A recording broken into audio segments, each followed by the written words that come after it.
The Montgomery Hotel's regular detective had taken his last week's rake-off from the hotel bootlegger in merchandise instead of cash, had drunk it down, had fallen asleep in the lobby, and been fired.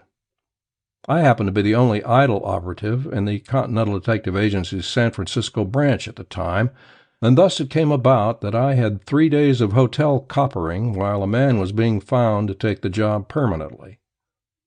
The Montgomery is a quiet hotel of the better sort, and so I had a very restful time of it. Until the third and last day. Then things changed. I came down into the lobby that afternoon to find Stacy, the assistant manager on duty at the time, hunting for me.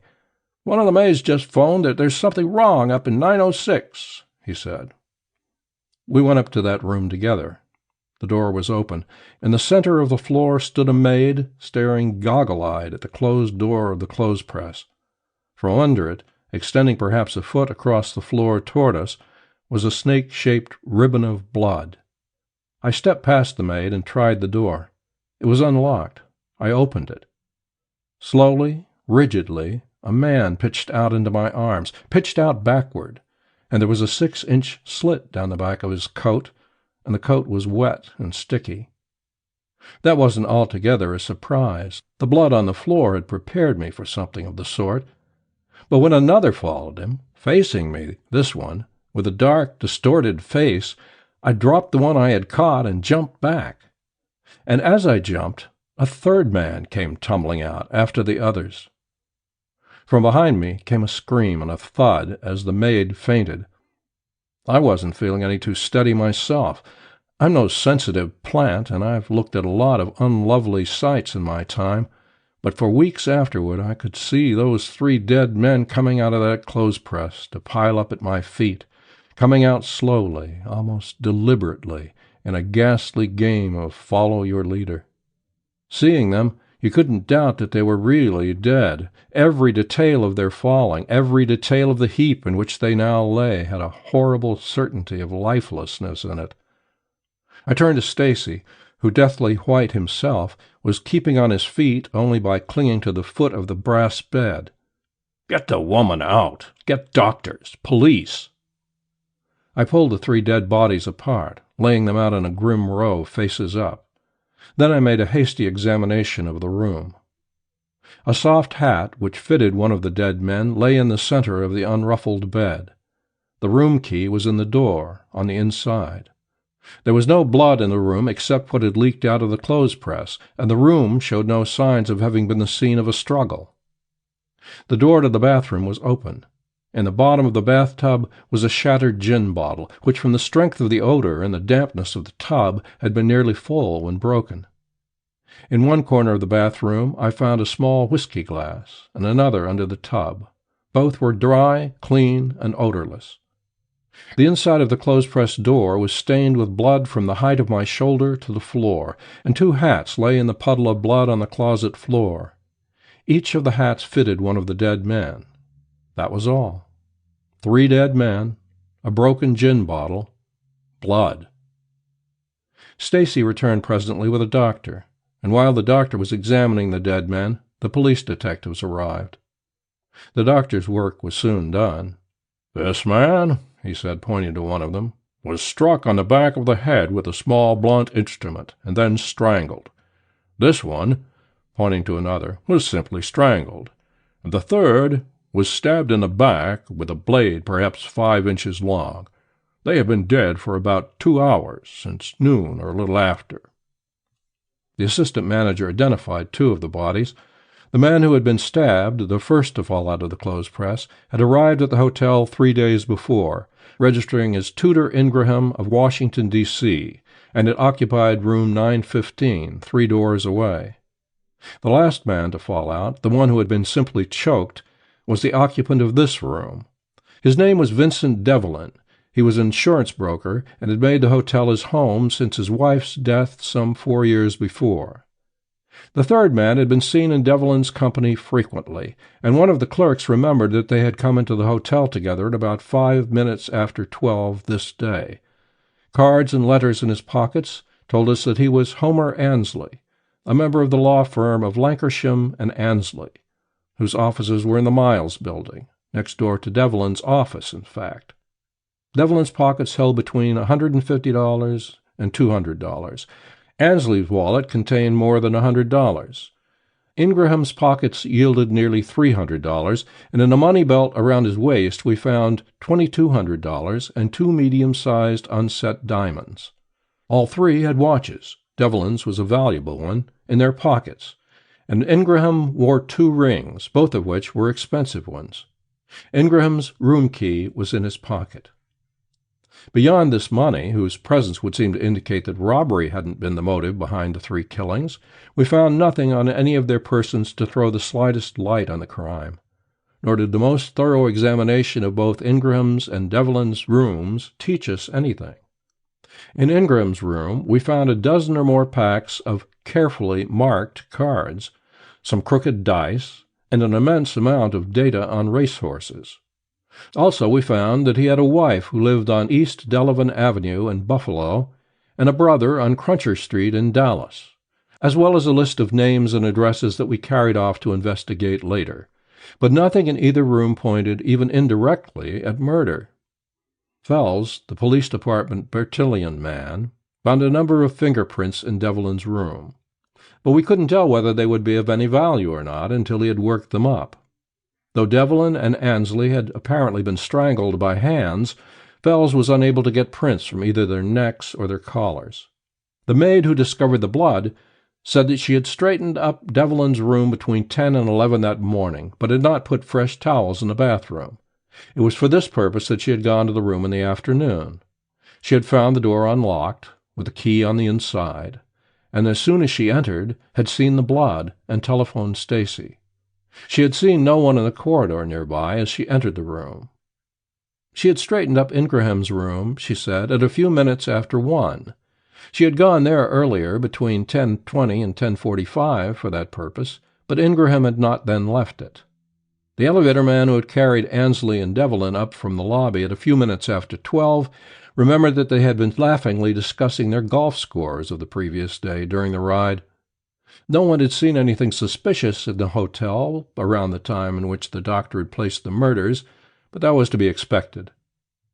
The murderer could have left the room, closing the door behind him, and walked away, secure in the knowledge that at noon a man in the corridors of the Montgomery would attract little attention. If he was staying at the hotel, he would simply have gone to his room. If not, he would have either walked all the way down to the street, or down a floor or two, and then caught an elevator. None of the hotel employees had ever seen Ingraham and Devlin together. There was nothing to show that they had even the slightest acquaintance. Ingraham habitually stayed in his room until noon, and did not return to it until very late at night. Nothing was known of his affairs. At the Miles building, we, that is, Marty O'Hara and George Dean of the Police Department Homicide Detail, and I, questioned Ansley's partner and Devlin's employees. Both Devlin and Ansley, it seemed, were ordinary men who lived ordinary lives, lives that held neither dark spots nor queer kinks. Ansley was married and had 2 children. He lived on Lake Street.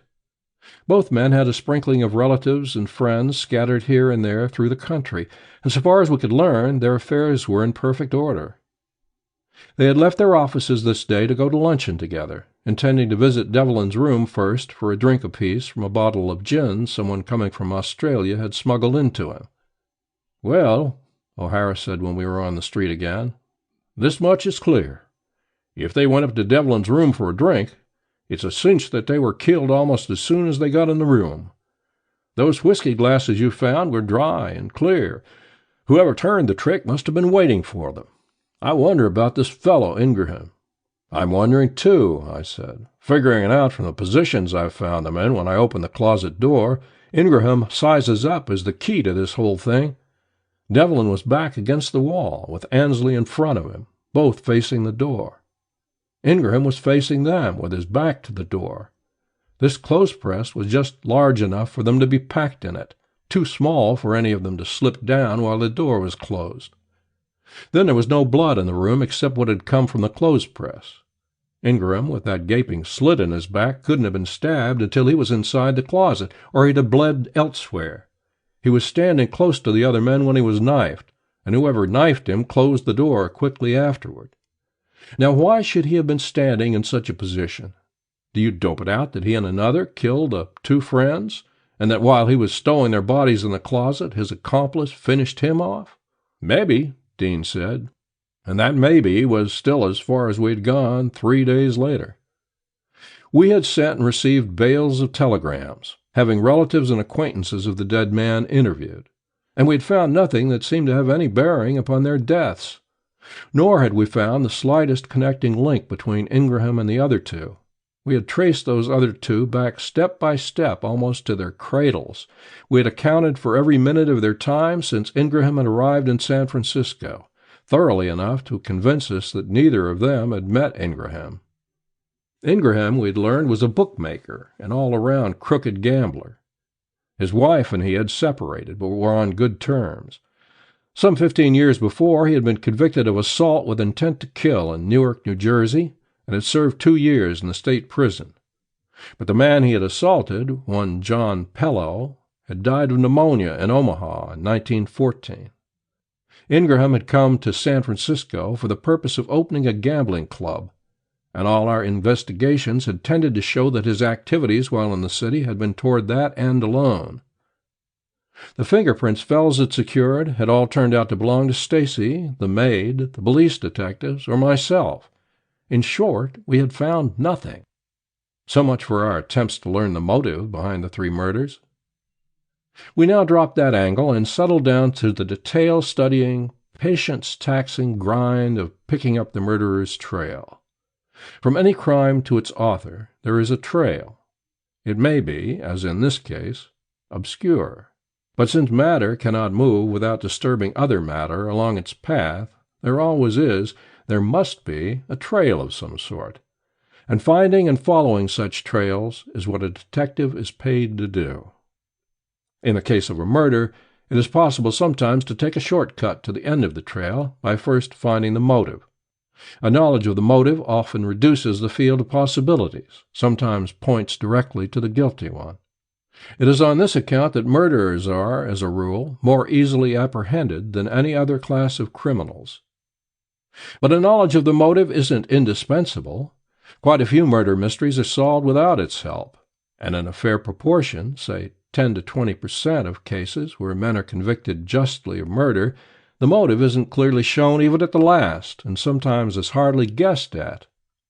So far, all we knew about the motive in the particular case we were dealing with was that it hadn't been robbery, unless something we didn't know about had been stolen, something of sufficient value to make the murderer scorn the money in his victim's pockets. We hadn't altogether neglected the search for the murderer's trail, of course, but being human, we had devoted most of our attention to trying to find a shortcut. Now we set out to find our man, or men, regardless of what had urged him or them to commit the crimes. Of the people who had been registered at the hotel on the day of the killing, there were 9 men of whose innocence we hadn't found a reasonable amount of proof. 4 of these were still at the hotel, and only one of that 4 interested us very strongly. That one, a big, raw-boned man of 45 or 50, who had registered as J.J. Cooper of Anaconda, Montana, wasn't, we had definitely established, really a mining man, as he pretended to be. And our telegraphic communications with Anaconda failed to show that he was known there. Therefore, we were having him shadowed, with few results. 5 men of the 9 had departed since the murders, 3 of them leaving forwarding addresses with a mail clerk. Gilbert Jacquemart had occupied room 946 and had ordered his mail forwarded to him at a Los Angeles hotel. W.F. Salway, who had occupied room 1022, had given instructions that his mail be readdressed to a number on Clark Street in Chicago. Ross Orrit, room 609, had asked to have his mail sent to him care of general delivery at the local post office. Jacquemart had arrived at the hotel 2 days before and had left on the afternoon of the murders. Salway had arrived the day before the murders and had left the day after them. Orrit had arrived on the day of the murders and had left the following day. Sending telegrams to have the first 2 found and investigated, I went after Orrit myself. A musical comedy named What For, as being widely advertised just then with gaily printed plum-colored handbills, I got one of them, and at a stationery store an envelope to match, and mailed it to Orrin at the Montgomery Hotel. There are concerns that make a practice of securing the names of arrivals at the principal hotels and mailing them advertisements. I trusted that Orrin, knowing this, wouldn't be suspicious when my gaudy envelope, forwarded from the hotel, reached him through the general delivery window. Dick Foley, the agency's shadow specialist, planted himself in the post office to loiter about with an eye on the O window until he saw my plum-colored envelope passed out, and then to shadow the receiver. I spent the next day trying to solve the mysterious J.J. Cooper's game, but he was still a puzzle when I knocked off that night. At a little before 5 the following morning, Dick Foley dropped into my room on his way home to wake me up and tell me what he had done for himself. "This Orrin baby is our meat," he said. "Picked him up when he got his mail yesterday afternoon. Got another letter besides yours. Got an apartment on Van Ness Avenue. Took it the day after the killing under the name of B.T. Quinn. Packing a gun under his left arm. There's that sort of bulge there. Just went home to bed. Been visiting all the dives in North Beach. Who do you think he's hunting for?" Who? Guy Cudner. That was news. This Guy Cudner, alias the Dark Man, was the most dangerous bird on the coast, if not in the country.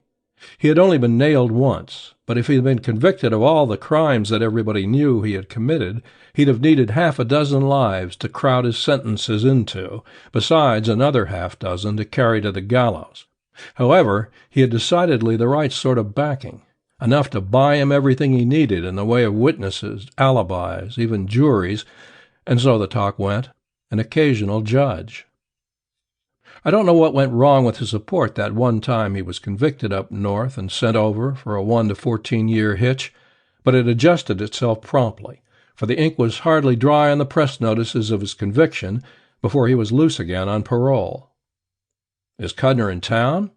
"Dunno," Dick said. "but this Orrin, or Quinn, or whatever his name is surely hunting for him, in Rick's place, at Wap Healy's, and at Pagotti's. Porky Grout tipped me off. Says Orrin doesn't know Cudner by sight, but is trying to find him. Porky didn't know what he wants with him." This Porky Grout was a dirty little rat who would sell out his family, if he ever had one, for the price of a flop.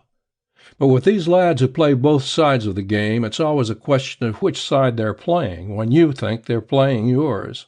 "Think Porky was coming clean?" I asked. "Chances are, but you can't gamble on him." "Is Orrin acquainted here?" "Doesn't seem to be. Knows where he wants to go, but has to ask how to get there. Hasn't spoken to anybody that seemed to know him." "What's he like?" "Not the kind of egg you want to tangle with offhand, if you ask me. He and Cudner would make a good pair. They don't look alike. This egg is tall and slim, but he's built right. Those fast, smooth muscles. Face is sharp without being thin, if you get me. I mean all the lines in it are straight. No curves. Chin, nose, mouth, eyes, all straight, sharp lines and angles. Looks like the kind of egg we know Cudner is. Make a good pair. Dresses well and doesn't look like a rowdy, but harder than hell. A big game hunter. Our meat, I bet you." "It doesn't look bad," I agreed. "He came to the hotel the morning of the day the men were killed and checked out the next morning. He packs a rod and changed his name after he left, and now he's paired off with the Dark Man. It doesn't look bad at all." "I'm telling you," Dick said, "this fellow looks like 3 killings wouldn't disturb his rest any. I wonder where Cudner fits in." "I can't guess, but if he and Orrin haven't connected yet, then Cudner wasn't in on the murders. But he may give us the answer." Then I jumped out of bed. "I'm going to gamble on Porky's dope being on the level. How would you describe Cudner?" "You know him better than I do." "Yes, but how would you describe him to me if I didn't know him?" "A little fat guy with a red forked scar on his left cheek. What's the idea?" "It's a good one," I admitted. "That scar makes all the difference in the world. If he didn't have it and you were to describe him, you'd go into all the details of his appearance. But he has it, so you simply say, a little fat guy with a red forked scar on his left cheek. It's a 10 to 1 that that's just how he has been described to Orrin. I don't look like Cudner, but I'm his size and build, and with a scar on my face, Orrin will fall for me." "What then?" There's no telling, but I ought to be able to learn a lot if I can get Orrin talking to me as Cudner. It's worth a try, anyway. You can't get away with it. Not in San Francisco. Cudner's too well known. What difference does that make, Dick? Orrin is the only one I want to fool. If he takes me for Cudner, well and good. If he doesn't, still well and good. I won't force myself on him. How are you going to fake the scar? Easy. We have pictures of Cudner showing the scar in the criminal gallery. I'll get some collodion. It's sold in drugstores under several trade names for putting on cuts and scratches. Color it, and imitate Cudner's scar on my cheek. It dries with a shiny surface, and put on thick will stand out just enough to look like an old scar. It was a little after 11 the following night when Dick telephoned me that Orrin was in Pagatti's place on Pacific Street, and apparently settled there for some little while. My scar already painted on, I jumped into a taxi and within a few minutes was talking to Dick around the corner from Pagatti's. He's sitting at the last table back on the left side, and he was alone when I came out. You can't miss him. He's the only egg in the joint with a clean collar. You better stick outside, half a block or so away, with the taxi, I told Dick. Maybe Brother Orrin and I will leave together, and I'd just as lieve have you standing by in case things break wrong. Pagatti's place is a long, narrow, low-ceilinged cellar, always dim with smoke. Down the middle runs a narrow strip of bare floor for dancing. The rest of the floor is covered with closely packed tables, whose cloths are always soiled, and the management hasn't yet verified the rumor that the country has gone dry. Most of the tables were occupied when I came in, and half a dozen couples were dancing. Few of the faces to be seen were strangers to the morning line-up at police headquarters. Peering through the smoke, I saw Orrin at once, seated alone in a far corner, looking at the dancers with the set, blank face of one who masks an all-seeing watchfulness. I walked down the other side of the room and crossed the strip of dance floor directly under a light so that the scar might be clearly visible to him. Then I selected a vacant table not far from his and sat down facing him. 10 minutes passed while he pretended an interest in the dancers, and I affected a thoughtful stare at the dirty cloth on my table, but neither of us missed so much as a flicker of the other's lids. His eyes, gray eyes that were pale without being shallow, with black needle-point pupils, met mine after a while in a cold, steady, inscrutable stare, and very slowly he got to his feet. One hand, his right, in a side pocket of his dark coat, he walked straight across to my table and sat down opposite me. "Cudner? Looking for me, I hear," I replied, trying to match the icy smoothness of his voice as I was matching the steadiness of his gaze. He had sat down with his left side turned slightly toward me, which put his right arm in not too cramped a position for straight shooting from the pocket that still held his hand. "You were looking for me, too." I didn't know what the correct answer to that would be, so I just grinned. But the grin didn't come from my heart. I realized, made a mistake, one that might cost me something before we were done. This bird wasn't hunting for Cudner as a friend, as I had carelessly assumed, but was on the warpath. I saw those 3 dead men falling out of the closet in room 906. My gun was inside the waistband of my trousers, where I could get it quickly, but his was in his hand. So I was careful to keep my own hands motionless on the edge of the table while I widened my grin. His eyes were changing now, and the more I looked at them, the less I liked them. The gray in them had darkened and grown duller, and the pupils were larger, and white crescents were showing beneath the gray. Twice before I had looked into eyes such as these, and I hadn't forgotten what they meant, the eyes of the congenital killer.